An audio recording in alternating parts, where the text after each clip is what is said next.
Now that I did not know.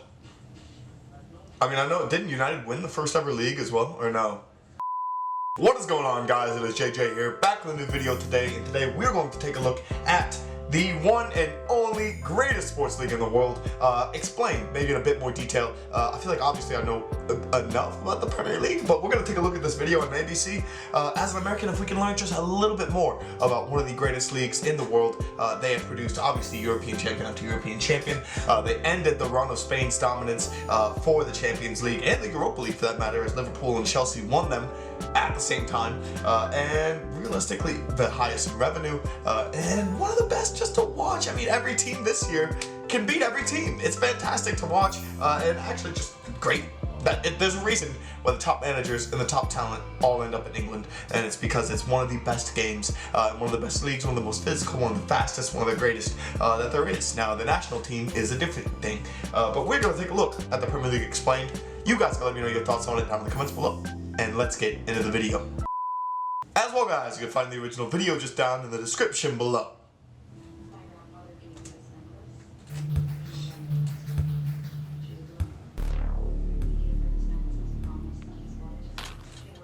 What's up, guys? The Snowman here, and today we're going to go over the football or soccer league in England that is the English Premier League, talk about what it is, how the format works, the schedule, basically everything regarding the English Premier League. So we'll start off with, what is it? Basically, it's the top level football league that is the top level of the English Football League system. Technically, the Premier League has only been around since 1992. For the prior 100 years before that, the top league in England has just been called the football. Now that I did not know. I mean, I know, didn't United win the first ever league as well, or no? Was that somebody else? I guess we're going to try and find out. I did not know it was just the first division. So when people talk about first division titles, I guess this is what they're talking about. Football League First Division, but again, it's the top flight in the English Football League system. And to get a better understanding of it, let's take a look at the structure and organization of the non-league starts after EFL League 2. There are 10 main levels to it. At the top is the aforementioned. What the hell is non-league? I need people to actually help me out here. What is non-league football? National League North and South, regional leagues. There are that many leagues in England? What? I'm going to be completely honest with you. I thought it ended at number 5, not 6 through 10 continuing onwards. I need some examples of some National League teams, because this is absurd. That is absurd how many leagues there are. The best 20 teams in England and Wales competing for glory. The league right below the Premier League is the EFL Championship. Think of it kind of like how baseball has a minor league system. The championship is sort of like AAA ball. Below that, the third most prestigious league in England is the EFL League 1. League 2 is right under that, and then we get into the non-league groupings. You have the National League North and South. These are very small clubs, are relatively insignificant to the grand scheme of European and world football. But my point is, you can see all the different levels here. There's more minor leagues than at 7, 8, 9, and 10. Not really that instrumental once you get down to that level, but this is how the English Football League system What great players have come from non-league? The thing about it, in my opinion, is the interconnected system of promotion and relegation. So depending on where teams finish in their own leagues in the standings, they can actually move up or down to different leagues. For example, in the Premier League, there's no higher level than it, so there's no promotion. However, the bottom... I mean, there's promotion to the Champions League. ...will always be relegated to the EFL Championship for the following season. Likewise, the best 3 teams from the Championship will get to move up and play in the Premier League the next year, so on and so forth with League 1, League 2, and the rest of them. So the composition of teams in each league is constantly changing and ever shifting. You might have a team in the Premier League one year, but maybe they go through some financial trouble and lose a few good players. That club may be in League 2 in a few seasons. You never know. That's promotion and relegation. He's kind of talking about Sunderland just a little bit. Not League 2, but League 1. There's a little kind of shade at Sunderland there.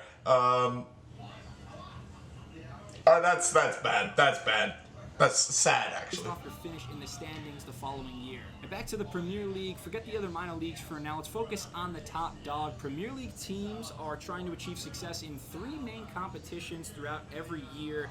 Number 1, you have the Premier League itself, which I want to come back to. Number 2, the FA Cup, and number 3 is the EFL Cup. Do you like teams in the National League playing the EFL Cup? The Carabao Cup are single elimination tournaments that are sprinkled in throughout the year. The FA Cup is the bigger one, contested by every team in the top 10 leagues of English football. More prize money on the line with the FA Cup. That's a very prestigious trophy for the very best teams. And the League Cup is smaller. That's just for teams in the top 4. I did not realize that. I honestly think it should be the other way around. Championship, League 1 and League 2. Less money, but nonetheless another trophy to fight for throughout the calendar year. As for the Premier League itself, this is the main competition. Typically, the Premier League season takes place from August to the following May, and the Premier League schedule is essentially just a regular season, no playoffs included. You have 20 Premier League teams that will all play each other twice, once at home and once on the road, for a total of 38 games each. Teams are awarded 3 points for a win, 1 point for a draw, and 0 points for a loss. At the end of the 38 games, all the points are tallied up, and whoever has the most is the Premier League champion.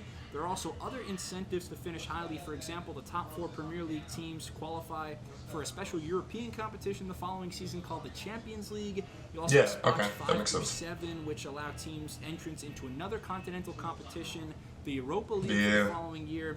And of course, nobody wants to finish in those bottom 3 spots because those 3 relegation, baby, let's get it.